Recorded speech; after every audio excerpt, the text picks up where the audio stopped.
ভিন জেলায় মাছ ধরার প্রতিযোগিতায় অংশগ্রহণ করে প্রথম পুরস্কার একটি নামিদামি বাইক জিতে সকলকে তাক লাগালেন পূর্ব বর্ধমানের ভাতারের পাটনা গ্রামের বাসিন্দা রহিম মণ্ডল ওরফে শেরফুল। জানা গিয়েছে, ভাতারের পাটনা গ্রামের বাসিন্দা রহিম মণ্ডল বিগত 15 বছর ধরে ছিপ দিয়ে মাছ ধরার বড় নেশা। এর আগেও জেলাসহ বিভিন্ন জেলায় পুকুরে মাছ ধরার প্রতিযোগিতায় অংশগ্রহণ করেছেন। এর আগেও জিতেছেন একাধিক পুরস্কার।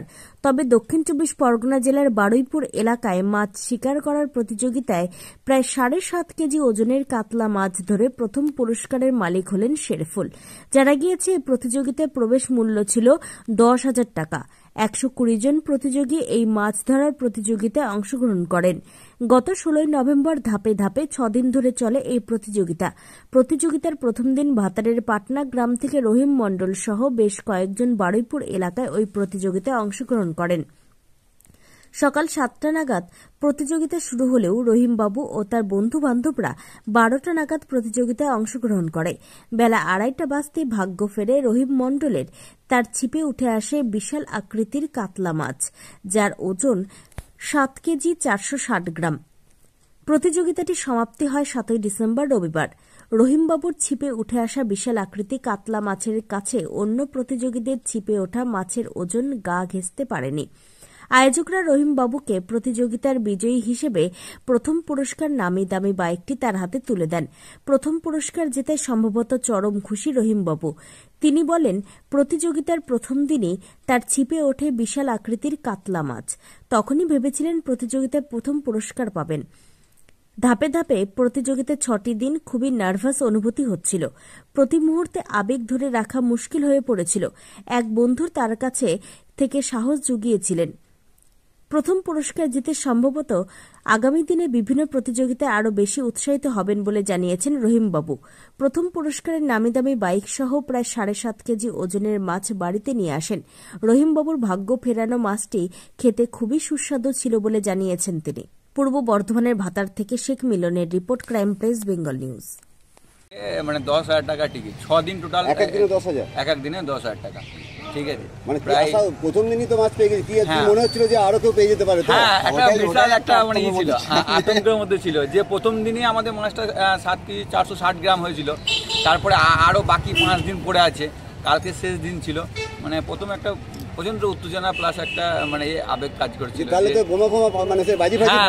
ফাটানো হয়েছিল আমাদের, মানে খুব আনন্দিত সবাই। এখান থেকে আমাদের প্রায় 20 জনের মতো গিয়েছিল।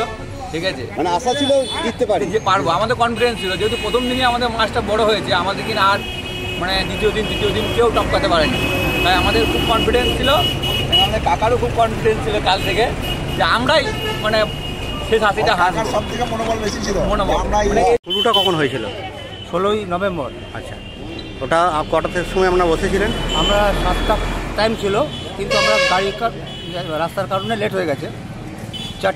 আপনার 7টা 20 থেকে ট্রিপ ফেলা শুরু করেছি। তারপর কটার সময় শেষ হয়েছে? 2:30টার সময় শর্টটা হয়। সকাল থেকে একটা খাইনি একবারও। 2:30টায় শর্টটা হয়েছে। 45 মিনিট মাছটা খেলে তারপরে ওটাকে নেটে ল্যান্ডিং করা হয়েছে। আর আমাদের অন্যান্য প্রতিযোগীদের সেদিনে কোনো মাছ তারা ওঠে তুলতে পারেনি? হ্যাঁ, অন্যান্য মাছ ছোটো মাছ তুলেছে, কিন্তু আমাদের কাছে আর কেউ ভেসতে পারেনি। আচ্ছা, মানে বেশি পরিমাণে মাছ পেয়েছে ছোটো, তাতেও তাদের প্রাইস ছিল। ঠিক আছে, আর 7 তারিখে কালকে লাস্ট ডেট ছিল। তারপর কীভাবে ঘোষণাটা কীভাবে হলো? ঘোষণা মানে সবার ইয়ে থেকে ওদের তো নোট হয়ে গেছে, প্রত্যেক ডেটে কত কী পাচ্ছে না পাচ্ছে, এবং ওরা ইউটিউবের মাধ্যমে ছাড়ছে আমরা পাচ্ছি। আমরা একটা চিন্তায় আছি যে আমাদের টপকে কেউ যাবে কিনা, যাচ্ছে কিনা। ওখানে যে ইউটিউবার যারা থাকে তারা প্রত্যেক দিন ইয়ে পাঠিয়ে দেয়, আপডেট পাঠিয়ে প্রত্যেক ডেটে। টেনশনের মধ্যেই ছিলেন? থাকবোই, কিন্তু তবুও মনোবল বাড়াচ্ছি। কালকে মনোবল ভেঙে গিয়েছিল, 2:30টার সময় খাওয়া বন্ধ করে দিয়েছে। আমি মনোবল জুগিয়ে যাচ্ছি। আমি সিনিয়র, ও আমার থেকে 15 বছর জুনিয়র, কিন্তু আমার 62 চলছে। আচ্ছা, চাকরি থেকে রিটায়ার করে বাড়ি এসেছি। আমার আগে থেকে নেশা, কিন্তু এর সাথে আমার এতটাই মেলামেশা। আমার বাড়ি হচ্ছে নিত্যানন্দপুর গ্রাম, ওর বাড়ি হচ্ছে পাটনা। এখানে আমরা বসে বসে আমার ডিজিটাল লাইফ। পুরস্কার কখন তুলে দিল? হ্যাঁ, কখন তুলে দিল পুরস্কারটা? পুরস্কারটা সবার শেষে দিল আমাদেরকে, কারণ লাস্ট থেকে শুরু করলো, প্রথম সবার শেষে শুরু করলো আমাদের তুললো। আচ্ছা, এবার ধরুন আমাদের এত রাস্তা হলো, তারপর গাড়ির কাগজপত্র রেডি করতে হলো। ইন্স্যুরেন্স 8টা ওখান থেকে তারপর বেরিয়ে আসে। কি বলেন আপনার নামটা আগে বলুন। কাশীনাথ সামন্ত। তাহলে এই যে নতুন প্রজন্ম কি এই মাছ ধরা দিকে আগ্রহ রয়েছে বলে মনে করছেন? তাদের উদ্দেশ্যে কি বলবেন? তাদের উদ্দেশ্যে তারাও উঠুক, কারণ আমাদের প্রজন্ম তো শেষ হয়ে যাচ্ছে, আমরা তো বয়স হয়ে গেছে, স্বাভাবিক কথা। তাদেরকে তুলতে হবে, তাদের সহযোগিতা, এবং যেমন ওখানে মাছ রাখলে ছিপের সাথে যেতে হলে আমরা যেমন তুলে সহযোগিতা করি, তারাও কবি শিখুক এই ব্যাপারগুলো, যে পুকুরে পাড়ে গিয়ে সবাই শিকারির প্রতি সহযোগিতা থাকা উচিত, সেটা তারা জানুক, এটা শিখিয়ে দেওয়া। এটাই হচ্ছে মৎস্য শিকারীদের কালচার। আপনাদের কোনো নির্দিষ্ট কোনো মানে ছিল যে এইভাবে মানে ছিপ ফেললে মাছ পাওয়া যায়, অভিজ্ঞতা যদি একটু শেয়ার করেন? অভিজ্ঞতা বলতে দীর্ঘদিন মাছ ধরার ইয়েতে অংশগ্রহণ করে একটা অভিজ্ঞতা তৈরি হয় বিভিন্ন জায়গায়, মাছের পজিশন দেখে, পুকুরের পজিশন দেখে, সেরকমভাবে টোপ মানে মাছ কোনটায় কী মাছ খায় সেই সম্বন্ধে। বাকিটা কপালেরও ব্যাপার আছে, ওটাকে বাদ দিয়ে বলা যাবে না। মাছ ধরাটাই হচ্ছে কিছুটা, বেশিরভাগটাই হচ্ছে, বাকি এটাকে এড়িয়ে গেলে হবে না। তবুও শিকারী দক্ষতার উপরে কাজে লাগে। যেমন আমাদের যে সহযোগিতা করেছিল, যে বয়স্ক যে দেখালে তিলক ঠাকুর, হরিপাল বাড়ি, মানে বড় শিকারী, এত ঠান্ডা মাথায় মাছ খেলায় ভাবা যায় না। 35 মিনিট মাছটা খেলছে, কোনো উত্তেজিত নেই, তারপর মাছটা তুলে নিয়ে আসছে। একটু আপনি বলুন, এদিকে ঘুরে বলুন। সব থেকে বড় কথা হচ্ছে মাছ ধরা একটা শিল্প। এই শিল্পটাকে বাঁচিয়ে রাখার মূল উদ্দেশ্য হচ্ছে শিকারী। আমাদের যে সুমনদা এই যে এত বড় একটা টুর্নামেন্ট করে আমাদের এত শিকারীকে এখানে জড়ো করেছে, এর জন্যে ওনাকে আমরা অসংখ্য ধন্যবাদ জানাবো, এবং এর সঙ্গে ধন্যবাদ জানাবো এলাকার সমস্ত মানুষজনকে। এর বেশি আমার কিছু বলবো না। ধন্যবাদ।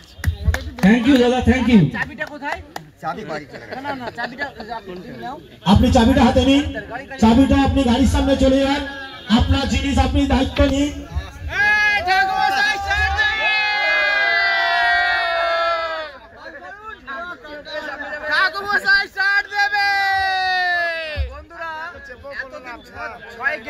অপেক্ষায় ছিল কে চাবিটা নেবে, কাকা হাত নামাও, এবার হাত নামা, মুখে এত সুন্দর একটা প্রোগ্রাম হলো, সুমনদা করলো, একদম সবাই খুশি, বিশাল খুশি। চাবিটা লাগিয়ে দিন, চাবিটা লাগিয়ে স্টার্ট করুন। প্লাস্টিকটা খোল না, গ্লাসটা ধরে রাখুন, গ্লাসটা ধরে, ও গ্লাসটা ধরো, গ্লাসটা ধরে রাখো, গ্লাসটা ধরে নেন।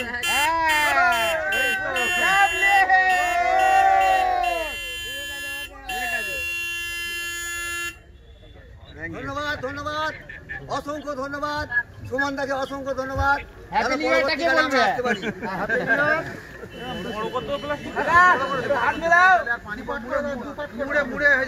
ফার্স্ট প্রাইজ পেয়ে গেছে, কিন্তু একদম পোক্ত শিকারী, একদম ভালো করে একটা বড় সড়ো প্রাইজ নিয়ে বাড়ি যাচ্ছে। ধন্যবাদ কাকা।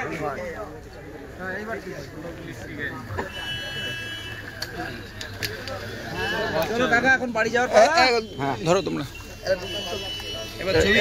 রাস্তা থেকে কারো গাড়ি থাকলে সরিয়ে দেবেন, গাড়ি এসে দাঁড়িয়ে আছে, যেতে পারছে না। রাস্তায় কারো গাড়ি থাকলে গাড়িগুলো একটু সরিয়ে দেবেন, আমাদের সঙ্গে সহযোগিতা করবেন। আমি এখন ইন্টারপ্রাইজে যিনি আমাদের মূল উদ্যোক্তা, এনাকে আমি গাড়িতে চাপিয়ে একটা আমাদের যার যার গাড়ি রাস্তার উপরে আছে একটু সরিয়ে দেবেন। দুই কথা বলো আরেকবার।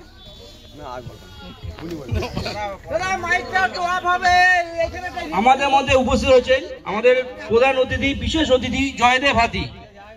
আমাদের মধ্যে উপস্থিত বিশেষ অতিথি জয়দেব হাতি, সবাইকে একটু হাততালি দিতে বলবো আমি। উনি তার অমূল্য সময়ের মধ্যে দিয়ে সময় বার করে যে উনি এসেছেন, মালিক যিনি সুমনদাকে পুকুরটা চালানোর জন্য দিয়েছেন এবং যত্ন সহকারে সুমনদা পুকুরটা চালাচ্ছে, এবং আগামী দিনে আরো বড় টুর্নামেন্ট এই পুকুরে আমরা দেখতে চাই। আর আগামী দিনে শুধু যেন এইটা এনফিল্ড স্কুটির মধ্যে না থাকে, এটা 4 চাকায় পরিণত হয়। তো শিকারীরা কি এটা চান তো আপনারা সবাই? সবাই যায়, সবাই সবাই সবাই আমি দাদাকে বলবো 2-1 কথা বলার জন্য। ভালো সুন্দর